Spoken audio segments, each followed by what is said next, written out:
At exactly 7:12 p.m., I stood in my mother's kitchen, holding a store-bought red velvet cake and a box of candles that spelled 50. Steam from the collard greens fogged the lid, and the air smelled like sugar and grease and family noise. Mama liked it loud, pots clanging, cousins laughing, babies crying. But that night, the noise felt nervous, like everyone knew something I didn't. "Destiny! Bring that cake here, girl!" Aunt Ruby shouted, waving her wine glass. I smiled, pretending everything was fine. But even as I carried the cake, I felt that pulse of unease. My husband, Marcus, stood near the window, scrolling his phone, detached like he'd wandered into someone else's life by accident. He looked good. He always did. But lately his eyes had started to look through me instead of at me. When Mama blew out her candles, everyone clapped, laughed, cheered. Marcus kissed my cheek. It was soft, polite, like two coworkers saying goodbye at the end of a shift. I smiled for the cameras, the family, the illusion. But something in me cracked, quietly, like glass under heat. On the drive home, he didn't say much. Neither did I. The radio filled the silence, some love song that felt cruel in the wrong car. At a red light, he reached for my hand, then changed his mind halfway.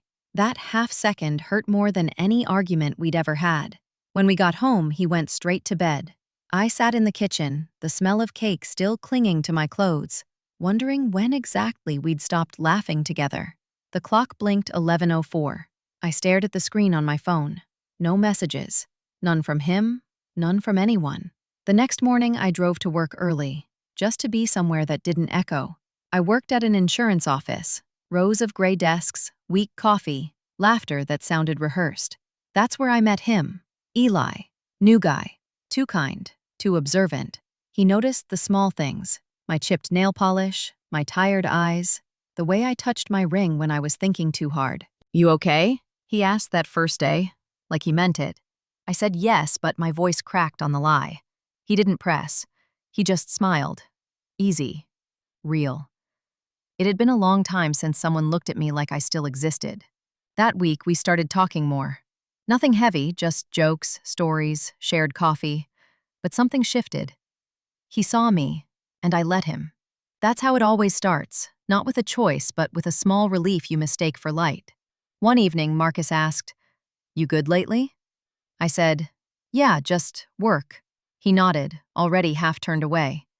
And for the first time, I realized how invisible I'd become in my own marriage. That night, I lay in bed staring at the ceiling, my phone on the nightstand.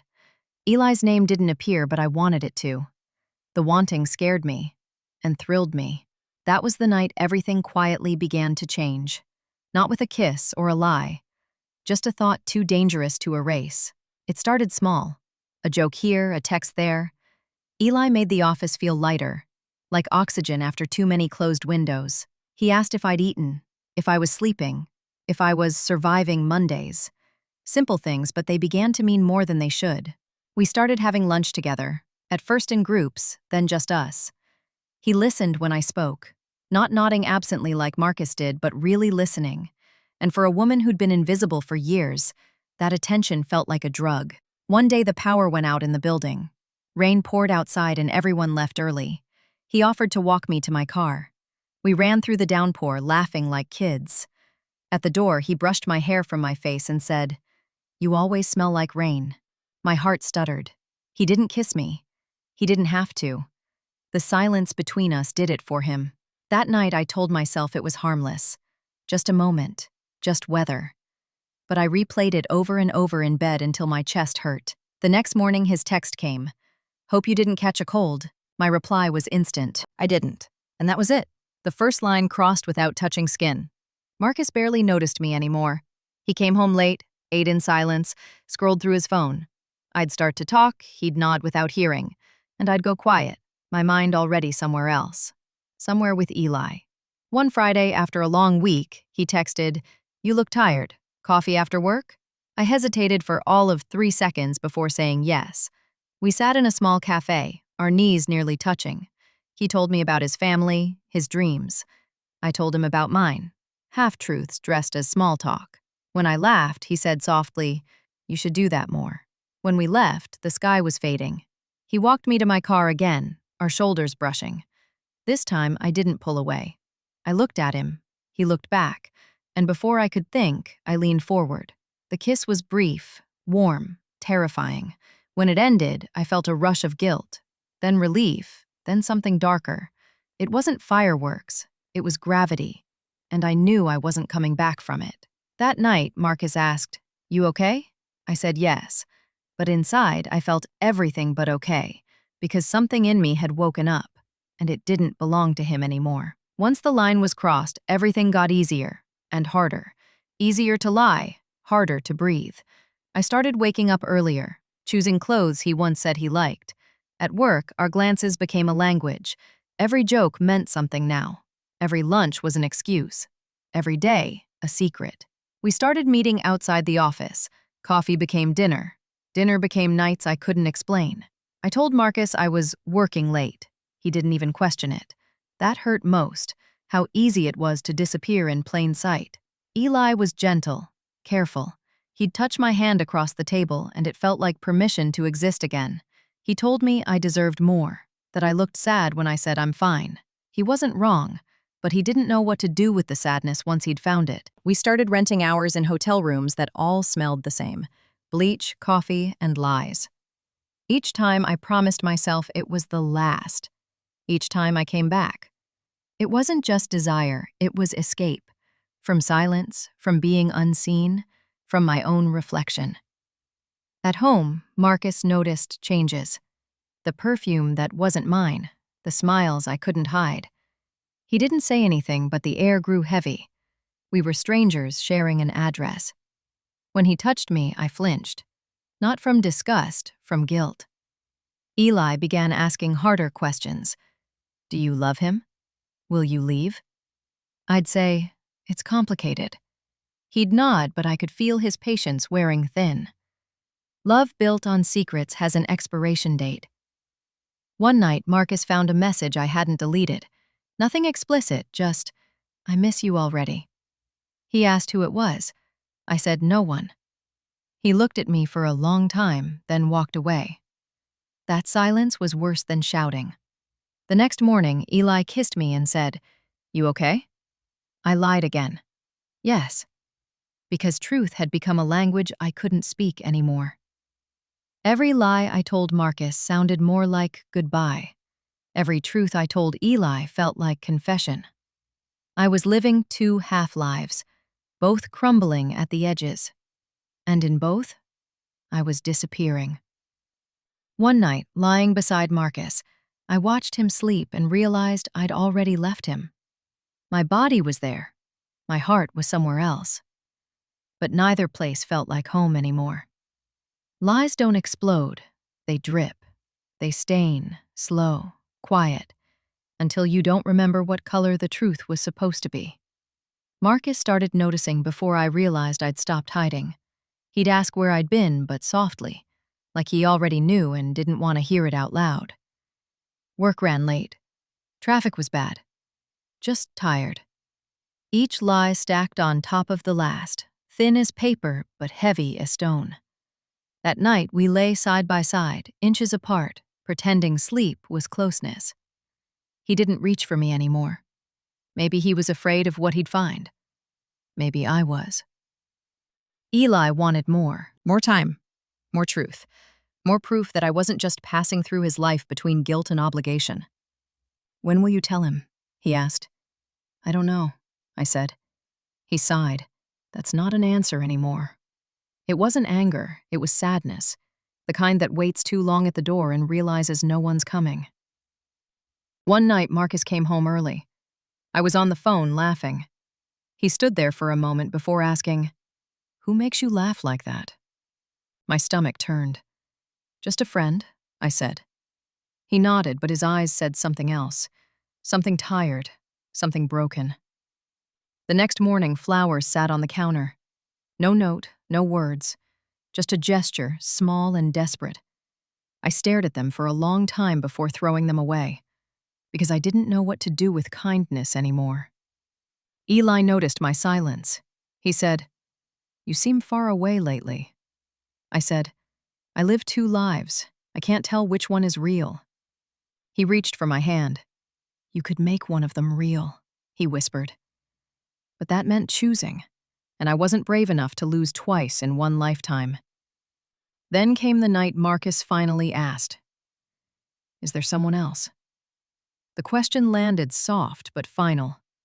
I could have lied. I almost did. But I was tired. Tired of rehearsing love that no longer answered back. "Yes," I said. The silence that followed didn't hurt.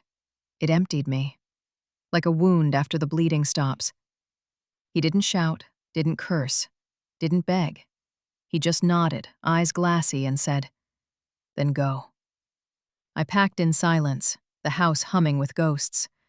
When I closed the door, he whispered behind me, "I hope he's worth what you lost."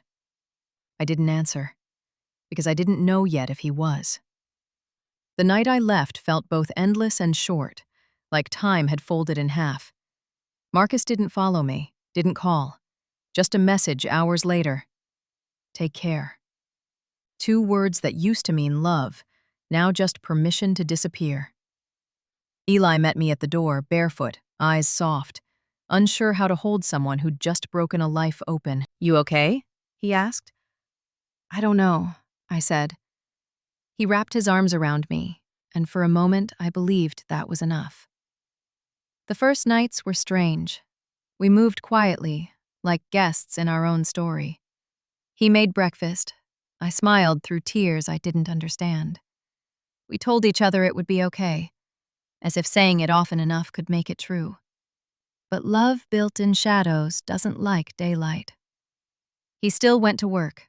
I stayed home, surrounded by boxes and guilt.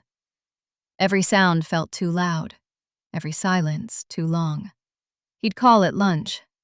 "How are you?" "I'm fine." The same words I'd used on Marcus, and hearing myself say them again made me sick. He wanted me happy. He wanted proof I'd chosen right, but I didn't know how to give that without lying. One morning, he found me crying over coffee. "Do you miss him?" he asked. I said, "I miss who I was before all this." He nodded, quiet, because there was no right answer to that. At night, he'd hold me tighter, like he could keep my ghosts out. But guilt sleeps close. It crawls between bodies and steals warmth. We started fighting, soft but constant. Little things, my suitcase still unpacked, his phone face down, my long silences. He said I wasn't really here. I said he didn't understand what I'd left behind. We both were right, and that's what made it worse. One evening, I caught him looking at me differently, half tenderness, half regret. "Was I a mistake?" I asked. He said nothing. That silence answered everything. Later that week, Marcus texted, "Are you happy?"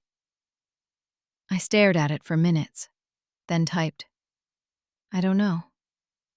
Because it was the truth, finally. The next day, Eli came home late. I asked where he'd been. He said, "Working," and I heard the same detachment I once used. It hit me like déjà vu, the circle closing. That night, I lay beside him, eyes open, listening to the space between us. I thought leaving would bring peace. Instead, it brought echo. He turned toward me and whispered, "You look somewhere else even when you're here." I said, "Maybe that's who I am now." He kissed my forehead, tender, tired. "Then who am I to you?" I couldn't answer, because he was both the reason I left and the proof that running doesn't save you. I closed my eyes and saw Marcus's face in the doorway, the flowers I'd thrown away, the life I'd burned down for something that couldn't breathe in daylight. And for the first time, I felt the full weight of it. Not regret, not punishment, just truth. I had traded one silence for another. The morning I decided to leave again, there was no fight, just quiet. The kind that doesn't ask for answers, only honesty. Eli was in the shower. I stood in the doorway watching the steam rise, thinking how strange it was to feel alone while someone hummed your name. He'd stopped saying "we," I'd stopped pretending I knew what I wanted. At first, I thought love could fix guilt if I just worked hard enough, cooked more, smiled wider, slept closer. But love isn't medicine when you're the wound. I started spending hours outside, walking through streets that didn't know me. Sometimes I'd stop near my old street, not close enough to be seen. The porch light was still there.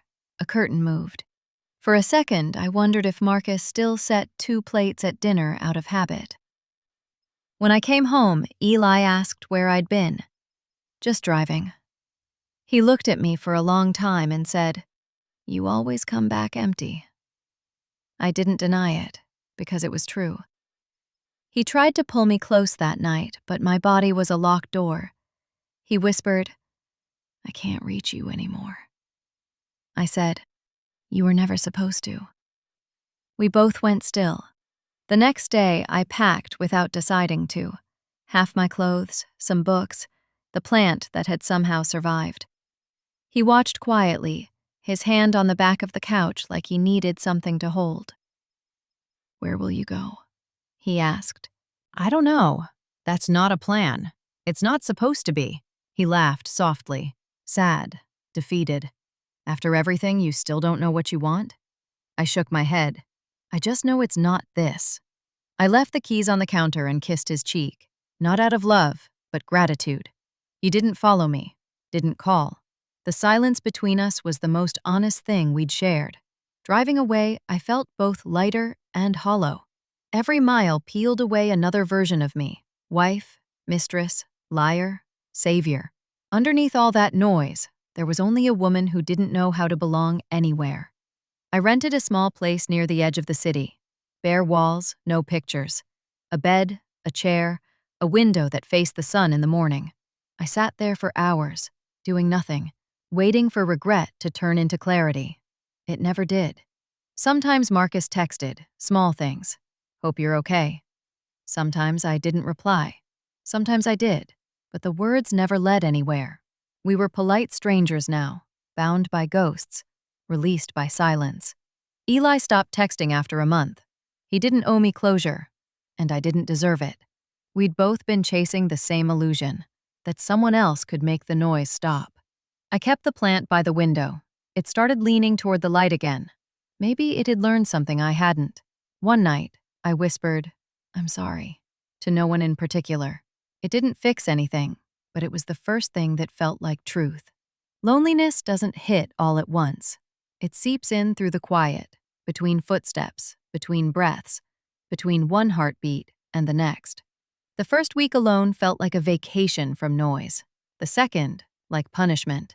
My apartment was too quiet. I started leaving the TV on just to hear another voice. I'd walk into the kitchen and forget why I was there.